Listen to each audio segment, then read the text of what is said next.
एक रात जब मैं नशे में धुत होके छोड़ जाने वाले की बेवफाई पर रो रहा था, तब मुझे एक लड़की का मैसेज आया। लिखा था कि मैं आपसे बात करना चाहती हूँ। मैंने मैसेज इग्नोर कर दिया क्योंकि मुझे रूटीन में ऐसे मैसेजेस आते रहते थे। मेरा सोशल मीडिया अकाउंट हकीकत में मबनी दर्द पर लिखी दास्तानों से भरा हुआ था, जिसकी वजह से बहुत सारे लोगों के दिलों में मेरे लिए हमदर्दी थी और वो लोग मुझे मैसेजेस करते रहते थे। पर मुझे हमदर्दी से नफरत होने की वजह से मैंने कभी किसी को रिप्लाई नहीं किया था। उस लड़की के मैसेजेस बार बार आने लगे तो मैंने मोबाइल फोन बंद कर दिया और सो गया। अगले दिन मैं शाम के 7 बजे जब नींद से उठा तो और अपना मोबाइल ऑन किया तो उस लड़की के कोई 200 मैसेजेस आए हुए थे। मुझे बहुत गुस्सा आया। मैंने उसे कॉल मिला दी। उसके कॉल अटेंड करते ही मैंने उसकी खूब इंसल्ट की और कॉल बंद करके उसे ब्लॉक कर दिया। थोड़ी देर में ही मुझे एक और रॉन्ग नंबर से कॉल आ गई। मैंने अटेंड की तो एक लड़की ने मुझे भाई बोलते हुए कहा कि मैं नूर की बहन बात कर रही हूँ। मैंने उससे पूछा कि कौन नूर? वो कहने लगी कि वही नूर जिसने सोशल मीडिया पे आपकी स्टोरी पढ़कर पिछले 7 दिनों से कुछ नहीं खाया। वही नूर जो पिछले 7 दिनों से लगातार रोई जा रही है। वही नूर जो पिछले 7 दिनों से सोई नहीं। वही नूर जिसकी कुछ देर पहले आपने इंसल्ट की है। मैंने इतना सुनते ही कॉल बंद कर दी और वो नंबर भी ब्लॉक कर दिया। रात को जब मैं फिर से नशे में धुत हुआ तो मुझे अजीब ख्याल आने लगे और एक अजीब सी बेचैनी होने लगी कि आखिर ये नूर लड़की है कौन और ऐसा क्यों कर रही है। तजस्सुस इतना बढ़ गया कि मैंने उसे अनब्लॉक किया और कॉल कर दी। कॉल उसकी बहन ने अटेंड की। मेरे हेलो करते ही मुझे कहने लगी कि अगर नूर को कुछ हुआ तो मैं तुम्हें छोड़ूंगी नहीं। मैंने भी उससे गुस्से में बात करते हुए पूछा कि आखिर मैंने ऐसा क्या किया है जो तुम मुझसे ऐसे बात कर रही हो। तो वो रोते हुए कहने लगी कि नूर को पता नहीं क्या हो गया है, उसे बिल्कुल होश नहीं आ रहा। हम सब उसे अस्पताल लेकर आए हुए हैं। मैंने जब अस्पताल का एड्रेस पूछा तो अस्पताल मेरे घर से 6 घंटे की ड्राइव पर था। मैंने एक दोस्त को कॉल की कि हमें इस्लामाबाद जाना है। मेरा दोस्त आ गया और हम रात के 2 बजे इस्लामाबाद के लिए निकल पड़े। हम सुबह के 8 बजे इस्लामाबाद के अस्पताल पहुंच गए। वहां पहुंचते ही मेरी मुलाकात नूर की बहन से हुई। उसने बताया कि नूर को 104 पर बुखार है और उसे अभी तक होश नहीं आ रहा। फिर उसकी बहन ने जो मुझे नूर के बारे में बताया वो सुनकर तो मैं अपने होशो हवास खो बैठा था। आखिर ऐसा कैसे मुमकिन हो सकता है?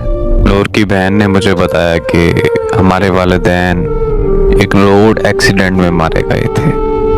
नूर को उनकी मौत का सदमा बहुत गहरा लगा। एक दिन मैं नूर को खाना देने के लिए उसके कमरे में गई और अचानक से नूर मुझ पर चीखने लगी। वो कहने लगी कि यहाँ से चली जाओ और मुझे मारना शुरू कर दिया। मैं और मेरे मामू नूर को अस्पताल ले गए। वहां जाकर पता चला कि नूर एक दिमागी मर्ज में मुब्तला है। ये एक ऐसा मर्ज है जिससे इंसानी सोच, एहसासात और मुतासिर होते हैं। पर हमें लगा कि बस ये माँ बाप की मौत का सदमा है और कुछ ही दिनों में नूर बिल्कुल ठीक हो जाएगी। तो हम नूर को घर वापस ले आए। लेकिन नूर की हालत दिन ब दिन बिगड़ने लगी।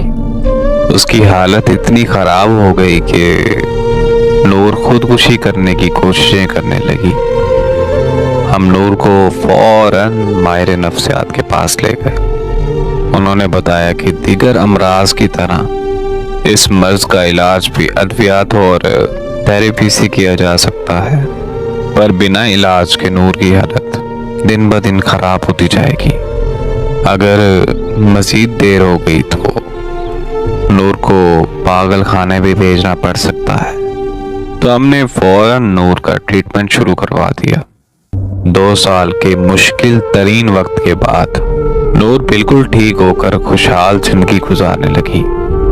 नूर ने बहुत सारे नावल भी लिखे और शेर व शायरी का शौक भी रखती है, पर जब से नूर ने आपकी कहानी पढ़ी है, पर तब से उसको इस दिमागी मर्ज का दोबारा अटैक आने लगा है। नूर की बहन की बात मुकम्मल होते ही मुझे खबर मिली कि नूर को होश आ गया है और उसकी बहन नूर की तरफ भाग गई।